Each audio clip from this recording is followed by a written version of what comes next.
Hello everyone, আসসালামু আলাইকুম। কাছে দূরে দেশ ও দেশের বাইরে যে যেখান থেকে আমার ভিডিওটা দেখছো সবাইকে এআর কুকিং হাউসের পক্ষ থেকে স্বাগত জানিয়ে আজকের ভিডিওটা শুরু করছি। তো বন্ধুরা, তোমরা দেখতে পাচ্ছ আমি এখানে তেলাপিয়া মাছ নিয়েছি আর শসা কেটে নিয়েছি।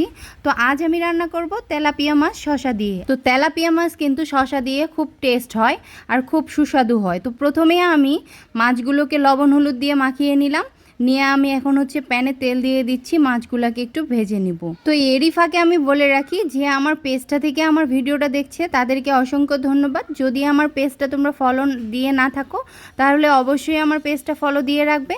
আর যারা আমার ইউটিউব চ্যানেল থেকে আমার ভিডিওটা দেখছে প্লিজ আমার চ্যানেলটা সাবস্ক্রাইব করে রেখো বন্ধুরা।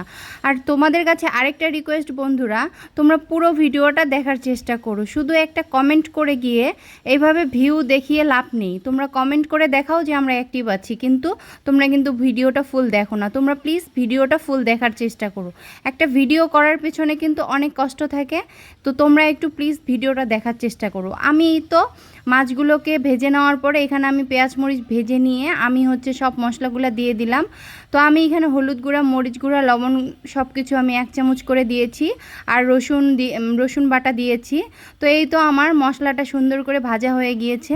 এখন এখানে আমি কেটে রাখা শসাগুলো ভালোভাবে একটু কষিয়ে নিব। তো এই তো আমি শসাগুলোকে এখানে কষিয়ে নিচ্ছি। তো শসাগুলো এমনভাবে কষিয়ে নিব যাতে এই কষানোতেই শসাগুলো একটু নরম হয়ে যায়। তো বন্ধুরা, তোমরা দেখতেই পাচ্ছ। আর তোমাদের কাছে যদি আজকের ভিডিওটা ভালো লেগে থাকে অবশ্যই তোমরা ভিডিওটা শেয়ার করে দিবে। তো এই তো আমার শসাগুলো এখানে কষা হচ্ছে। আর তেলাপিয়া মাছ কিন্তু শসা দিয়ে খেতে অনেক টেস্ট।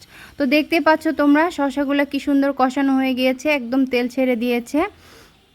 তো যে কোনো রান্নার পেছনে যদি আমরা একটু ভালোভাবে মশলাটাকে কষিয়ে নিয়ে সবজিটাকে কষিয়ে নেই তো সেই রান্নাটা অনায়াসেই টেস্ট হয়। আর সব পরিমাণ মতো যদি দেওয়া হয় রান্নাটা এমনিতেই ভালো হয়। তো এখানে আমি একটু ঝোলের পানি দিয়ে দিলাম, দিয়ে আমি শসাগুলোকে ঢাকনা দিয়ে একটু ঢেকে রেখে দিয়েছি। তো বলক দিয়ে দিয়েছে।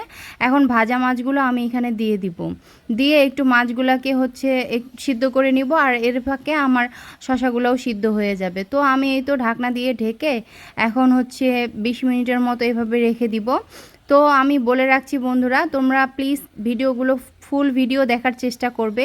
একটা ভিডিও করার পেছনে কিন্তু অনেক কষ্ট থাকে, তো তোমরা প্লিজ এই কষ্টের দামটা একটু দিবে। তো এই তো আমার প্রায় রান্নাটা শেষ হয়ে এসেছে। আমি এরই ফাঁকে এখানে 1/2 চামচ জিরা গুঁড়া দিয়ে দিলাম। আমি কিন্তু এখানে ধনিয়ার গুঁড়া দিয়েছিলাম, তো সেটা আমি দেখাতে পারিনি। তো এই তো আমার রান্নাটা হয়ে গিয়েছে। তো দেখতেই পাচ্ছ বন্ধুরা, এই গরমে যদি আমরা একটু শসা দিয়ে মাছ রান্না করে খাই, একটু লাউ দিয়ে একটু পেঁপে দিয়ে যে মাছ রান্না করে খাই তাহলে কিন্তু খুব ভালোই হয় আর আমাদের গ্যাসেরও প্রবলেম হবে না। তো এইভাবে শসা দিয়ে কার কার মাছ পছন্দ অবশ্যই তোমরা কমেন্টে জানাবে। আর তোমাদের কাছে যদি শসা দিয়ে মাছ রান্না করাটা ভালো লেগে থাকে অবশ্যই তোমরা একদিন ট্রাই করবে। আর ভিডিওটা ভালো লাগলে অবশ্যই ভিডিওটা লাইক কমেন্ট শেয়ার করে দিবে। তো এইভাবে শসা দিয়ে মাছ রান্না করে কে কে খেয়েছো এটাও কমেন্টে জানাবে। আর যদি না খেয়ে থাকো অবশ্যই একদিন এই শসা দিয়ে মাছ রান্নাটা ট্রাই করবে। আজকের মতো এখানে বিদায় নিচ্ছি। আল্লাহ হাফেজ, আসসালামু আলাইকুম।